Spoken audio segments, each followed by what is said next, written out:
Друзья, добро пожаловать в Сицилию.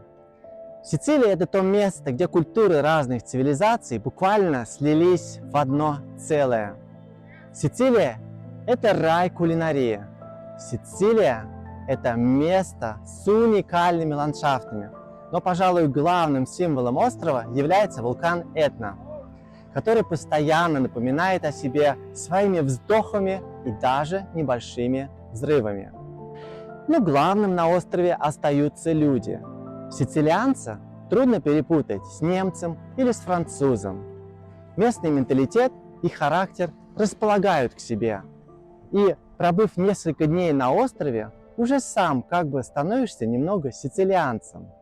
Темп жизни как бы замедляется, становишься более расслабленным и начинаешь больше наслаждаться жизнью здесь и сейчас.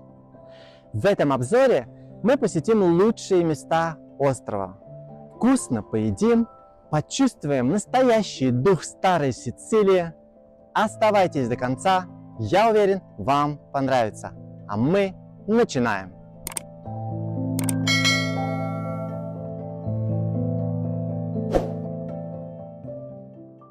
Друзья, почти все мое 12-дневное путешествие по Сицилии я провел с моей учительницей Татьяной.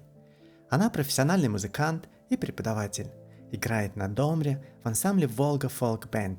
Ссылка на группу на экране. Посмотрите. На машине мы объехали почти весь остров, и в первый день мы побывали в месте, которое называют островом на острове. Парадокс. И вот почему. За его своеобразную историю городские ансамбли в стиле сицилийского барокко город Рагуза приобрел именно такой статус.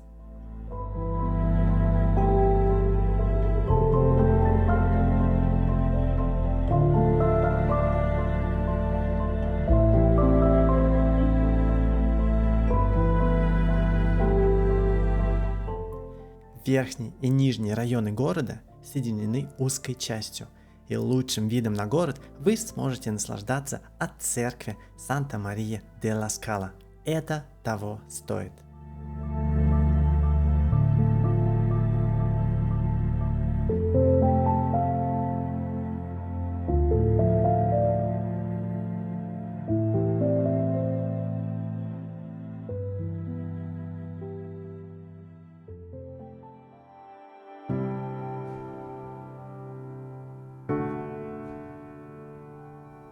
В 15 километрах от Рагузы находится другой, не менее примечательный городок – Модика. Земля, на которой жили древние греки, римляне, византийцы, готы. Различают верхнюю и нижнюю Модику. Верхняя расположена террасами, взбирающимися вверх по горным камням. Нижняя же на равнине, где протекали две реки, которые сейчас пустили под землей, а сверху проложили главную улицу исторического центра города.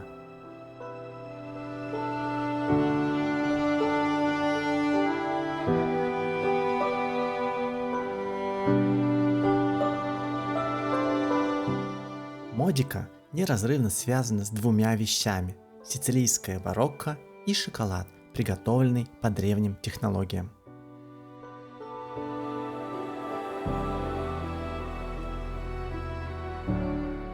Прогуливаясь по городу, мы зашли в кафедральный собор и случайно оказались в центре событий на самой настоящей итальянской свадьбе. Друзья, это было невероятно красиво. Предлагаю и вам немного окунуться в эту атмосферу.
Друзья, добро пожаловать в Сиракуза, родина Архимеда. Если вы любитель архитектуры, то это самое подходящее место, чтобы полюбоваться вот этим обилием стилей, который просто нависает над вами, проходя по вот этим узким улочкам. Но если вы любите природу, все же лучшим местом было бы посетить город Чифалу или Скопелло. Если у вас 3-5 дней на острове, на Сицилии, то обязательно приезжайте в Сиракузу, чтобы ощутить всю эту красоту средневекового города.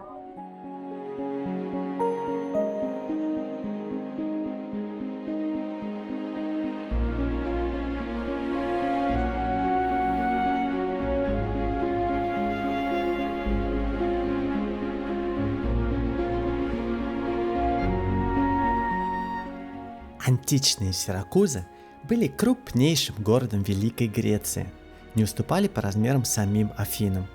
Часть древнего города лежала на острове Артигия. Сейчас там расположен самый центр города.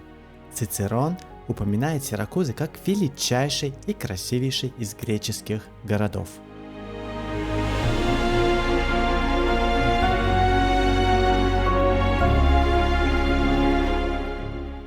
Сейчас это туристический город с населением в 125 тысяч человек, хранящий символы исторических событий на этой земле. Сиракуза, нужно сказать, самый дорогой туристический город на Сицилии.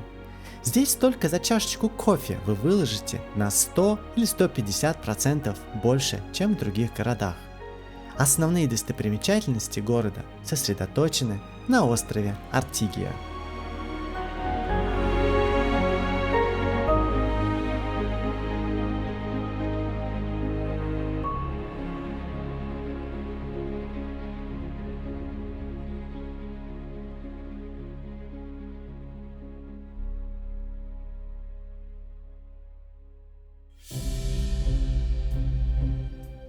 Археологический парк Неаполис – прекрасная возможность совершить путешествие во времени и узнать много нового и интересного о периоде античности. Из основных объектов это греческий театр, один из самых больших в Европе, построенный аж в V веке до нашей эры. Там проходили жестокие бои гладиаторов. Еще один любопытный объект парка – пещера уха Дионисия. По легенде, Гиерон обустроил этот грот для прослушивания речей своих подданных. В Неаполисе много загадочных и таинственных артефактов, сквозь тысячелетия несущих социально-культурную информацию из мира древности. Там также находится некрополь с пещерами и могила Архимеда. Это просто очень атмосферное место, я должен вам сказать. Давайте окунемся в нее.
Здравствуйте, друзья! Сегодня мы в Катании, во втором городе Сицилии. Это потрясающий город, который был создан многими цивилизациями на протяжении 7 веков. Это город, в котором родился Винченцо Беллини, композитор, и оставил свое творчество всему миру. Это город, который находится буквально у жерла самого мощного и крупного вулкана в Европе, вулкана Этна. Вы видите его на заднем плане. Это город, который был создан буквально из пепла в XVIII веке после последнего крупного извержения Этны. Это город любви, красоты, вкусной еды. Пройдясь по улицам этого города и увидя всю вот эту архитектуру, созданную разными цивилизациями, вы потеряете связь с реальностью. Я просто ходил по улицам, погруженный в эту красоту, наслаждался, проникался ей. Общаясь с людьми, возникает ощущение, что люди здесь сразу принимают тебя в свою сицилийскую семью, разговаривают с тобой, обнимаются с тобой, делают фотографии. Поэтому оставайтесь до конца, буду рад. Давайте начинать.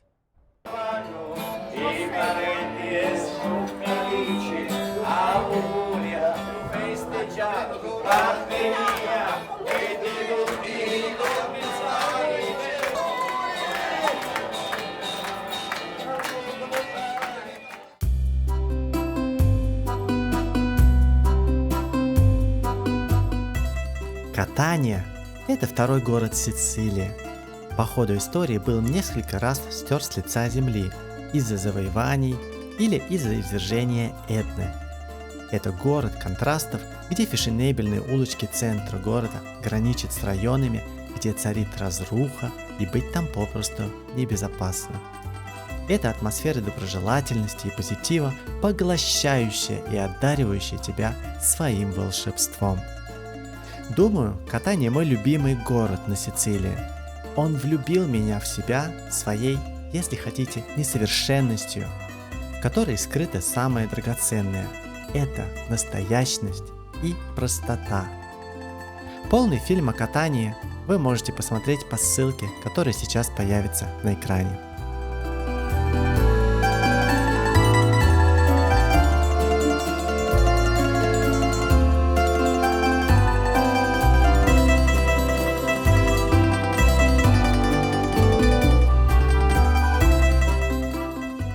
Чтобы посмотреть и почувствовать город, думаю, понадобится как минимум 3-4 дня.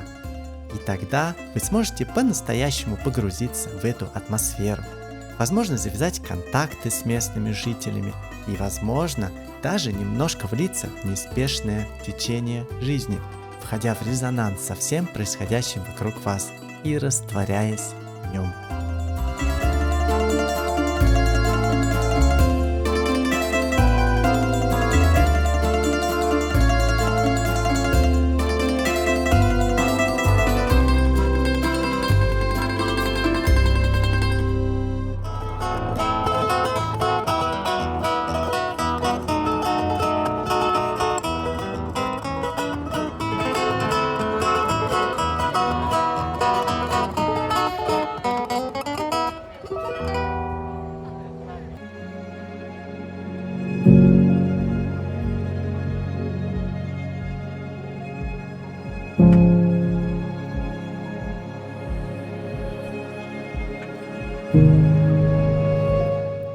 От места ночевки нам понадобилось всего 30 минут, чтобы доехать до станции фуникулера. Далее мы купили билеты, сначала на фуникулере поднялись на высоту 2500 метров, и от этой точки до почти 3000 метров нас довезли на специальном автомобиле, где нас ожидал гид. Нужно сказать, удовольствие это не дешевое, за все заплатили 78 евро, один билет. Есть вариант подешевле, только с фуникулером, но тут вы подниметесь только на 2500 метров, ну это так себе. Если вы уж сюда приехали, то нужно ехать на самый верх, это стоит того. На самом верху, от осознания того, где вы находитесь, я вас уверяю, у вас побегут мурашки. Давайте полюбуемся на эту красоту.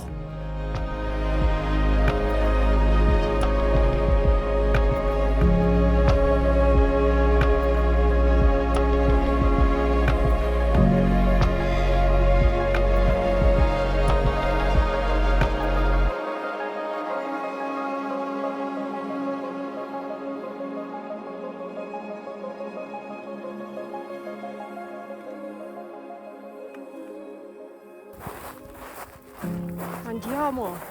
Андиамо. Только не знаю, что это такое. Привет. Нет, идем.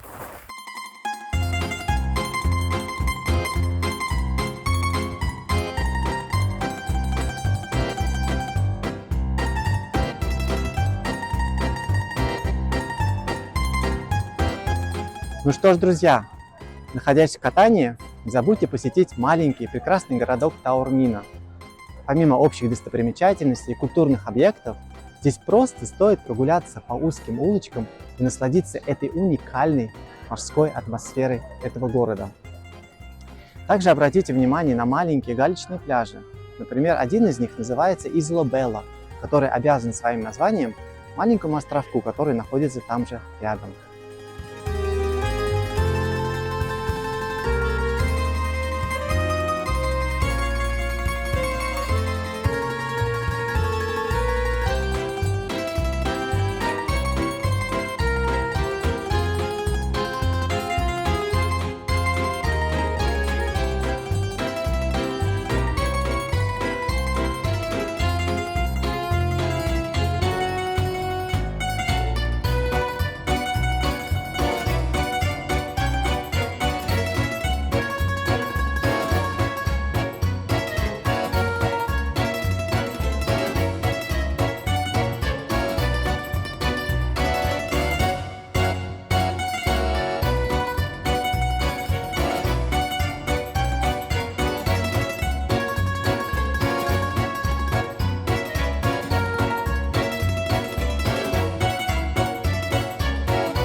Ущелье Алькантара – это один из самых популярных геологических парков в Италии.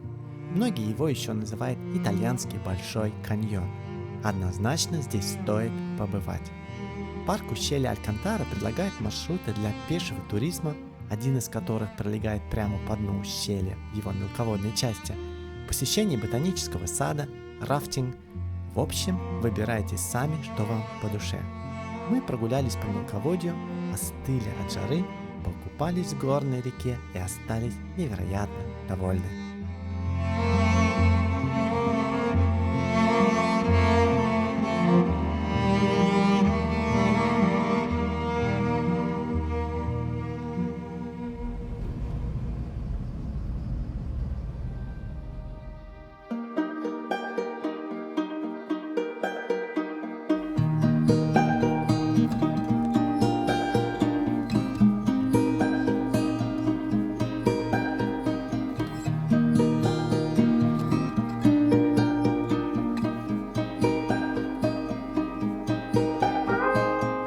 Друзья, также находясь в Таурмине, приезжайте в маленький городок Кастелмола, который находится на горе выше уровня Таурмины.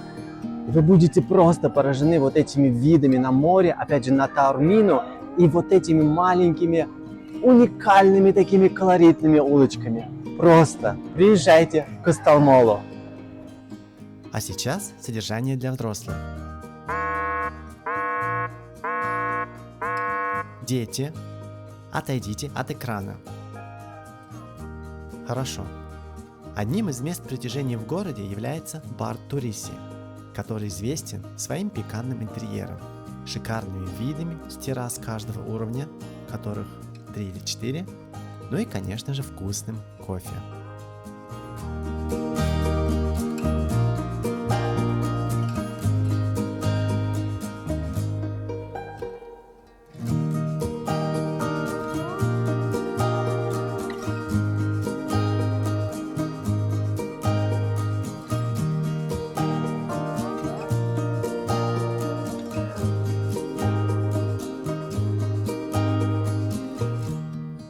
из Таурмины в Кастельмолу также можно добраться на туристическом автобусе.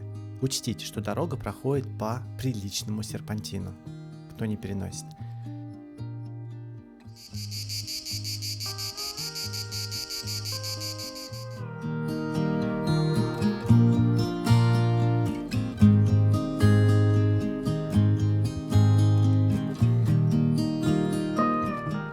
Погода немного хмурилась, и нам было счастье наблюдать гром над могущественной Этной.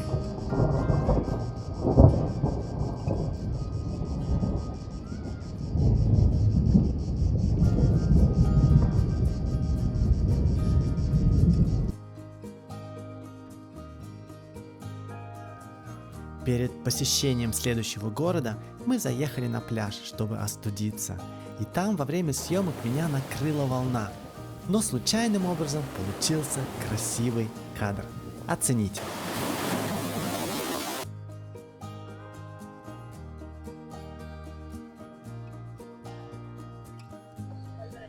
Друзья, если вы поклонник фильма «Крестный отец», вам обязательно нужно посетить город Савока, потому что именно здесь, в баре Вителли и в церкви Святого Николая, которая находится у меня за спиной, снимался этот легендарный фильм. Ну и, конечно же, виды и улочки не оставят вас равнодушным.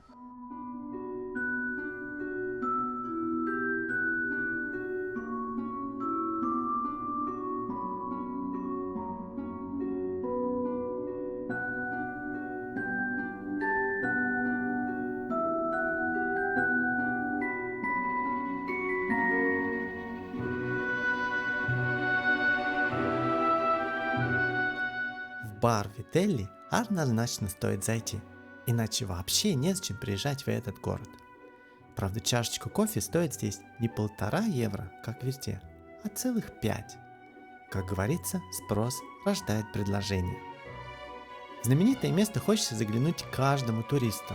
Отстояв очередь приблизительно в полчаса, проникаем внутрь легенды. Внутри бара вы найдете музей с фотографиями и вещами, которые имеют принадлежность к съемкам фильма «Крестный отец».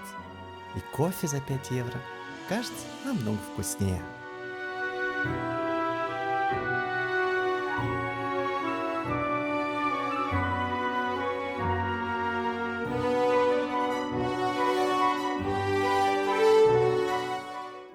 Далее, поднимаясь к церкви Святого Николая, проходим теми улочками, на которых и снимался известный фильм.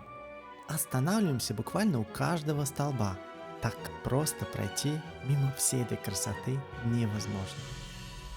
В церкви на экране демонстрируются кадры фильма и звучит соответствующая музыка для полного погружения в атмосферу.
Друзья, в 1908 году Мессина была почти полностью разрушена страшным землетрясением. И первым, кто пришел на помощь, были русские моряки Балтийского флота. Из-под завалов они спасли 2400 итальянских жизней. В благодарность этому мессинцы поставили на набережной памятник нашим солдатам, увековечивающий героический подвиг русских моряков, и назвали их ангелами с моря. Приезжайте посмотреть это чудо и приезжайте почувствовать гордость за родную страну.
если взглянуть на город и на окружающую его местность глазами воодушевленного туриста, а не историка, то можно обнаружить уникальную красоту этого места. Чефалу – один из главных морских курортов на острове и входит в список самых красивых мест городов Италии. Исторический центр Чефалу сохранил средневековую структуру с узкими улочками. Одной из достопримечательностей центра является дворцовая крепость XII века Великий Астерий.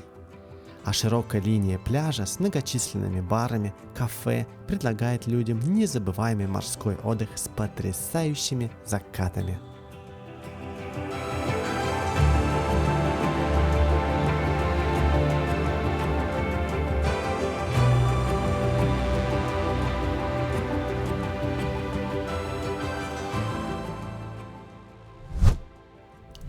Путешествовать по Сицилии лучше всего на автомобиле, потому что общественный транспорт там работает крайне плохо по сравнению, например, с островом Тенерифе. Там, на Тенерифе, на автобусах вы можете добраться до любой точки острова и за разумные деньги. Фильмы о Тенерифе вы можете посмотреть по ссылке, которая появится на экране. Машины я обычно бронирую на портале Check24. Этот сайт, к сожалению, только на немецком языке, но там очень хорошие предложения. Или также на сайте Ryanair. При покупке билета на самолет в вашем профиле будут супер предложения по аренде автомобиля. Не забывайте брать полную страховку в избежание финансовых проблем. Буквально открытием для меня было приложение Easy Park. В нем вы можете оплачивать парковку в любой точке Италии. Преимущество в том, что в онлайне вы можете найти, где можно парковаться. Это раз. И второе, то, что вы можете продлять время парковки у себя на телефоне. Без нервов, что очень удобно. И вам не нужно будет бежать к машине, снова покупать билет, когда ваше время будет заканчиваться. Все можно делать на телефоне. Бронировать жилье лучше на сайте Airbnb. Это дешевле, чем отель. Одно из главных преимуществ заключается в том, что вы в большинстве случаев живете с местными жителями в одном доме или квартире, которые вам всегда помогут, подскажут и пригласят на ужин. Переписка в чате этого приложения автоматически переводится на ваш язык. То есть вам не нужно знать итальянский, чтобы забронировать жилье у итальянца, который не говорит по-английски. Да и цены там, пожалуй, самые лучшие.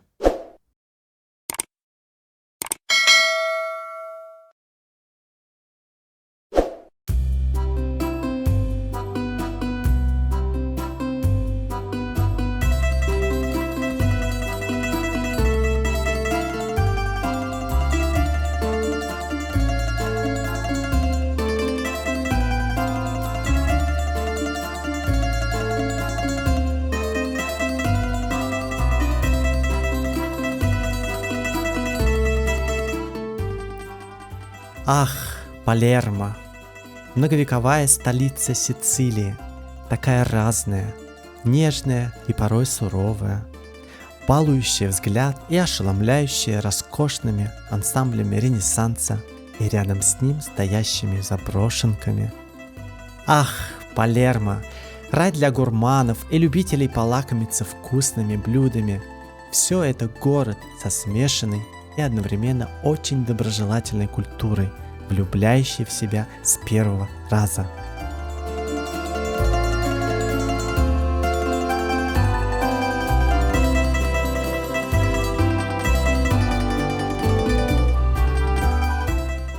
Полный фильм о Палермо вы найдете по ссылке, которая сейчас появится на экране. А сейчас предлагаю дальше насладиться красотами уникального города.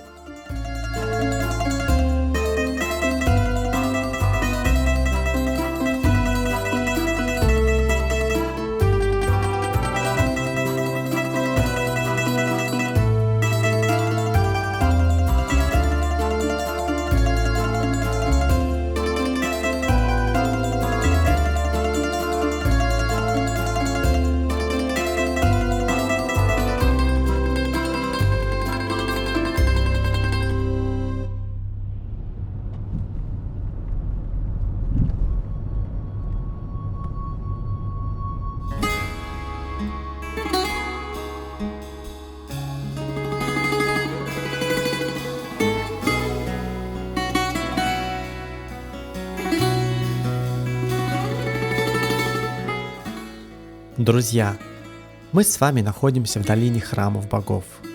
Изначально основанный на этом месте в VI веке до нашей эры город Акрагант по ходу истории переходил из рук в руки.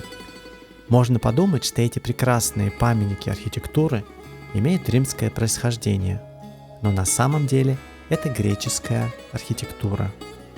В настоящее время не существует других более сохранившихся древнегреческих храмов, как в Агридженто, по крайней мере за пределами Греции.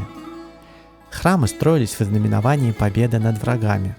К сожалению, не все дошли до нашего времени. Более подробно вы можете посмотреть в моем фильме, который появится по ссылке на экране.